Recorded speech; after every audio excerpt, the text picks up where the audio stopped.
আসসালামু আলাইকুম। শাওয়াল মাস চলছে। আপনারা অনেকেই জানেন যে শাওয়াল মাসে আল্লাহ রাসূল সাল্লাল্লাহু আলাইহি ওয়াসাল্লাম তিনি আম্মা জান আয়েশা রাদিয়াল্লাহু আনহাকে বিবাহ করেছিলেন। এজন্য ইমাম নববী রহিমাহুল্লাহ তিনি বলেছেন শাওয়াল মাসে বিবাহ করা মুস্তাহাব। তো এখন বলতে গেলে যেহেতু শাওয়াল মাস চলছে, বিয়ের সিজন চলছে। তো বিয়ে নিয়ে অনেক আগে থেকে বেশ কিছু আমার চিন্তা চেতনা শেয়ার করার ইচ্ছা ছিল। এর একটি কারণ হচ্ছে যখন থেকে ইউটিউবে আমি জাদুটোনা নিয়ে ভিডিও দিয়েছি, তো তখন থেকে মানুষ বিভিন্ন সময়ে অনলাইনে আমার কাছে ফোন দিত, মেসেজ দিত তাদের বিভিন্ন সমস্যার ব্যাপারে।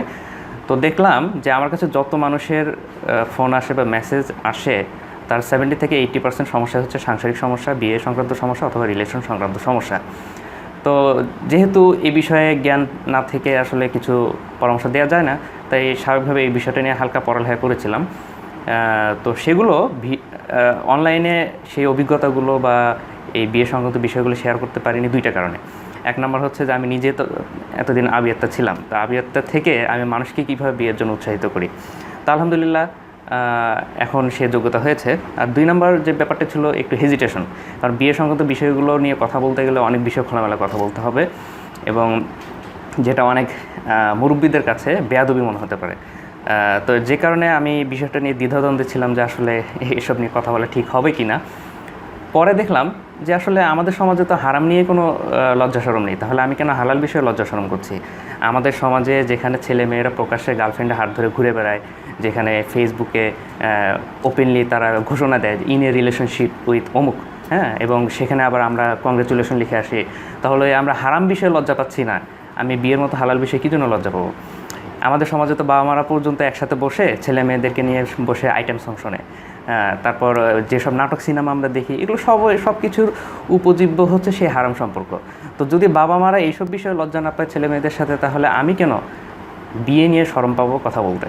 কারণ আল্লাহ বিয়েকে হালাল করেছেন এবং বিয়ে ছাড়া বিয়ে বহির্ভূত সমস্ত সম্পর্ক করেছেন হারাম। তো যে কারণে এখন ভাবলাম যে বিয়ে সংক্রান্ত কিছু আমার চিন্তা চেতনা শেয়ার করব।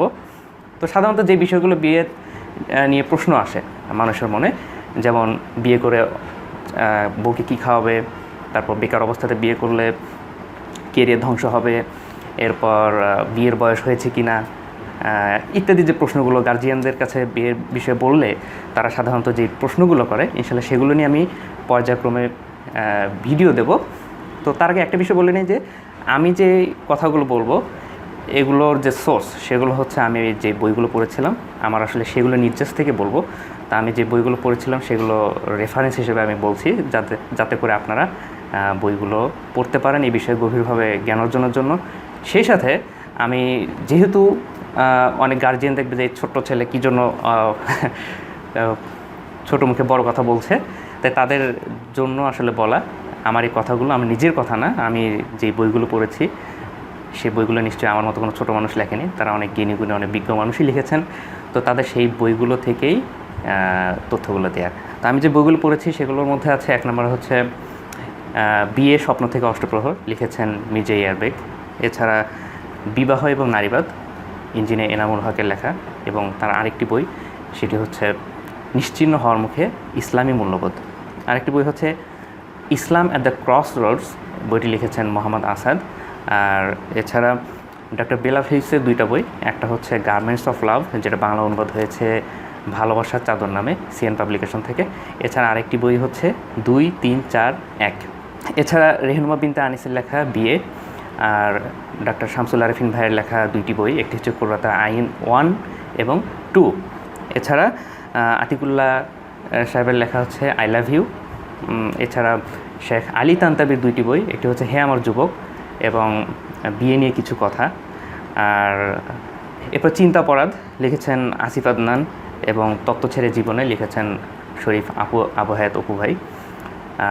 আরেকটি হচ্ছে চয়ন। তো মোটামুটি এই কয়েকটা বই, এখান থেকেই সামাজিক এবং বিয়ে সংক্রান্ত যে ইস্যুগুলো আমি সেই কনসেপ্টগুলো আসলে পেয়েছি। তো নেক্সট ভিডিওগুলোতে ইনশাল্লাহ এখান থেকে নির্যাসগুলো আপনাদের সাথে শেয়ার করব। আপনাদের সাথে থাকুন।